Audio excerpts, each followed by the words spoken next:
What's up, gamers and geeks? Matt here with That's Fair Podcasting and Gaming Geeks Live. Now, in the past, I have covered these two upcoming video games in great length, I might add. These space-age RPGs that are said to rival the likes of the Mass Effect franchise in Exodus and The Expanse, Osiris Reborn. Now, these two upcoming space-age RPG story-driven narrative video games, say that fast 3 times, but these two games, not only are they said to rival the Mass Effect trilogy, but these are allegedly coming out in 2027. That's gonna give us a big year to give us that Mass Effect itch that needs scratched so bad. So stay tuned.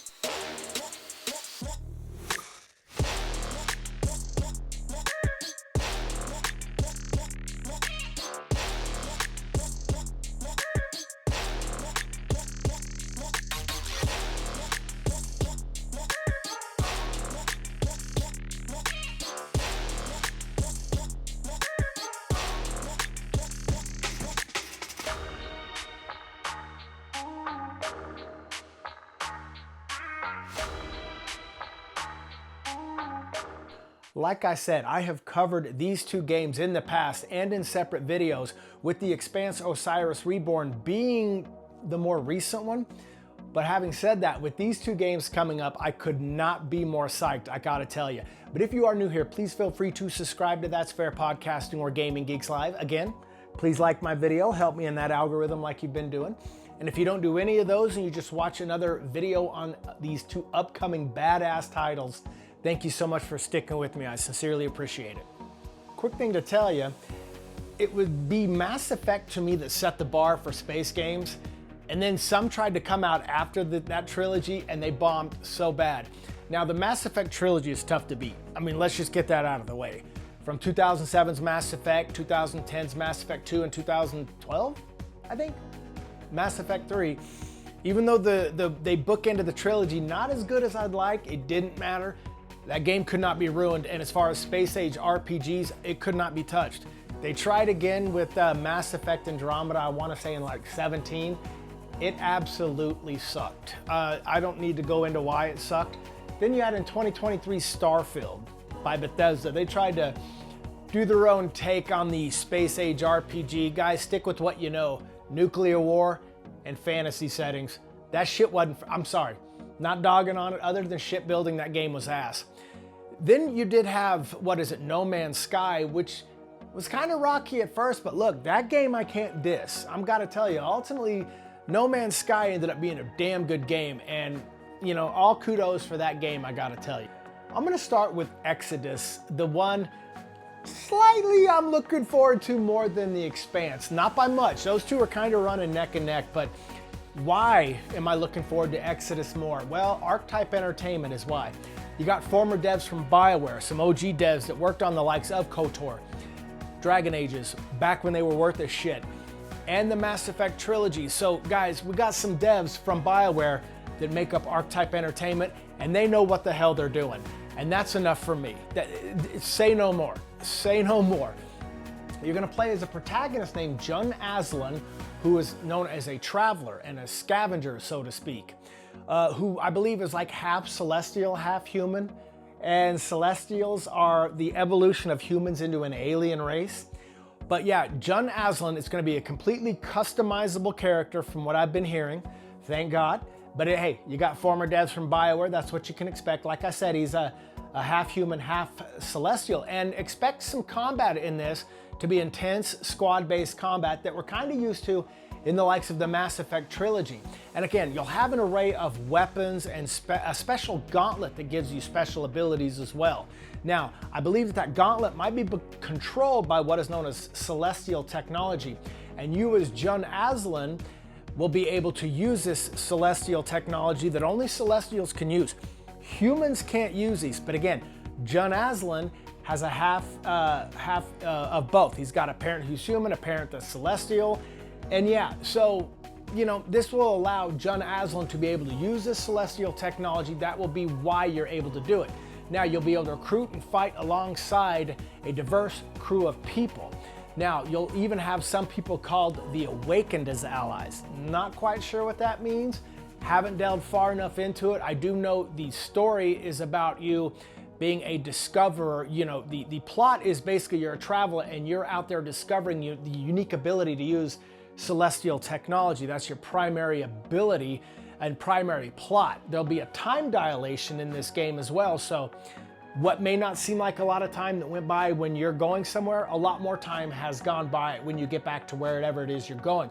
You'll be dealing with rival factions as well. So, you know, this dealing with this time dilation and the rival factions will determine the outcome of the game's story as well. So, Archetype Entertainment's got a very ambitious space age RPG that will allow you, obviously, the romance and the very close friendship bonds that you can build with your crew.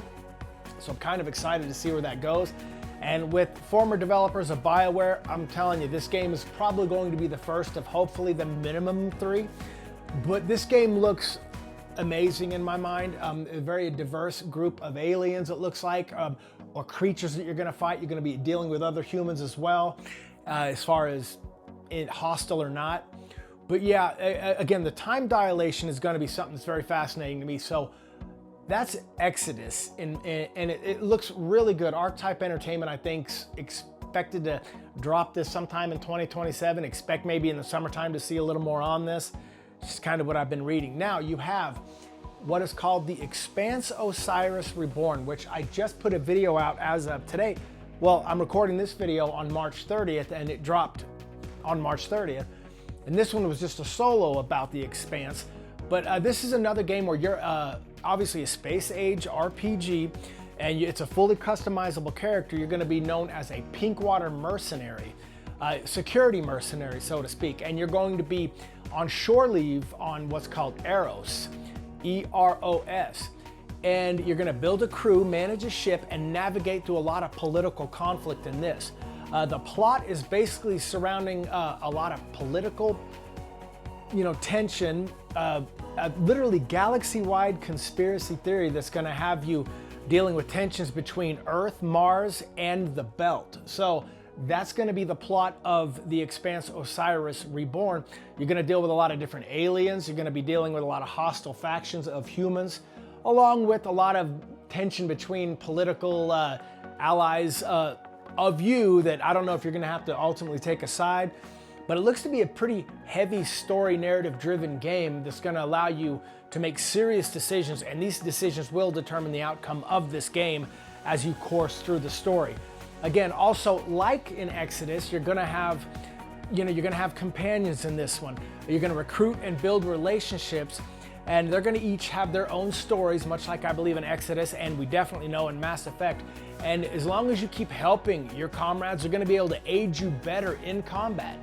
They expect your allies, these NPCs, to actually do a better job helping you in combat than most other NPCs in any game maybe you've ever played. So something to look forward to. Combat is going to be a lot of ducking and cover fire, much that we got in Mass Effect, and a lot of leaning. So, if you're behind a wall, you can lean out and shoot. There may be an auto aim assist, which you'll probably be able to turn off. But yeah, so there's going to be a lot of duck and cover fire in this. But there's going to be a lot of energy weapons and melee weapons in this one as well. So expect some good combat mechanics in this one too, which I expect also in Exodus. And I gave you the plot. There's going to be a lot of tension between different alliances and political allies that you're supposed to have. So this game sounds like it could be something. Both of these are going to be a third-person action RPG-based game with, again, deep stories. A lot of decisions you make are going to help make the story unfold before your eyes. Could be consequences. Unlike Exodus, which I haven't heard, in The Expanse, you might be able to lose some of your close allies in random combat. It's not already pre-done in the story like a Caden or an Ashley on Vermeer, Thane, or even Morden Solus. I'm not over that one. We're not going to talk about it. But anyway, these are already written in the story. You could lose, from what I understand in The Expanse, people in serious combat. So make sure you're staying close to your NPCs and doing their stories closely, because that will keep them loyal to you. And again, both these games are expected in a 2027 release, but I want to hear from you guys in the comment section. Are you guys excited to get that Mass Effect feel, back with two huge space RPG titles. Both of the videos that are displaying in this video, both these games look, I think, really good. I'm really looking forward to what these companies' developing teams have. Owlcat Games is working on The Expanse, Osiris Reborn again, while Archetype is working on Exodus. Yeah, let me know in the comment section. You guys looking forward to these games? These are two huge space age RPG games that are story narrative driven, and I can't wait for these games. These are probably the two I'm looking forward to the most, and that's even over GTA 6. I said what I said. Thank you so much for watching this video. Please feel free to subscribe to That's Fair Podcasting or Gaming Geeks Live. Again, please like my video like you've been doing. Help me on that algorithm.